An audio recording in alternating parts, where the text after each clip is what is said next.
વાત કરીએ વડોદરાની તો વડોદરા શહેરમાં ખાડાઓને લઈને અનોખો વિરોધ નોંધાવવામાં આવી રહ્યો છે। ખાડામાં મેયર અને મ્યુનિસિપલ કમિશનરના પોસ્ટર લગાવાયા છે।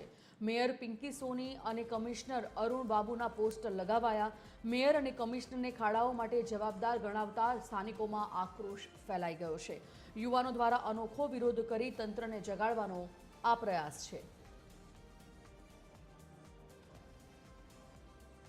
કે વડોદરા શહેરને સ્માર્ટ સિટી બનાવવાની વાતો જે ભાજપના સત્તાધીશો કરી રહ્યા છે, જે વડોદરા શહેરના મ્યુનિસિપલ મેયર અને કમિશનર કરી રહ્યા છે, એ ક્યાંક ને ક્યાંક પ્રજાને બેવકૂફ બનાવી રહ્યા છે। આજે તમે ફતેગંજ વિસ્તારમાં 6 મહિનાથી રોડનું કામ કરતા હોય અને હજુ પણ રોડનું કામ પૂર્ણ ના થતું હોય તો તમારા માટે એ શરમજનક વસ્તુ છે।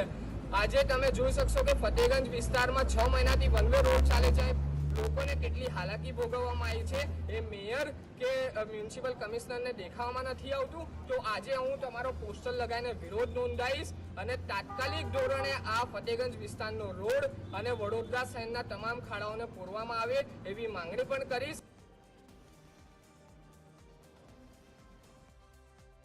તો વડોદરામાં રોડ રસ્તાઓ પર એટલા ભૂવા પડી ગયા છે, એટલા ખાડા પડી ગયા છે કે ત્યાંના લોકો ત્રસ્ત થઈ ગયા છે। મેયર અને કમિશનરના પોસ્ટર આ ખાડા પાસે લગાવવામાં આવતા ત્યાંના તંત્રને, ત્યાંના સત્તાધીશોને જગાડવા માટે યુવાનોનો આ અનોખો પ્રયાસ છે। કંઈક આ રીતે યુવાનો વિરોધ નોંધાવી રહ્યા છે। શહેરમાં ખાડાઓને લઈને અનોખી રીતે વિરોધ નોંધાવવામાં આવી રહ્યો છે। એક તરફ વરસાદી પાણી અને બીજી તરફ રોડ રસ્તાઓ પર ખાડા, જ્યાં અનેક અકસ્માતો સર્જાવા માટેના જોખમ ઊભા થાય છે। એવામાં આ ખાડાઓ પૂરવા માટે, આ રસ્તાઓ સુધારવા માટે અને આ પ્રકારના અકસ્માતો ન થાય તેની સંખ્યા ઘટાડવા માટેનો આ યુવાનોનો અનોખો પ્રયાસ, યુવાનો દ્વારા અનોખો વિરોધ કરી તંત્રને જગાડવાનો આ પ્રયાસ કરવામાં આવ્યો।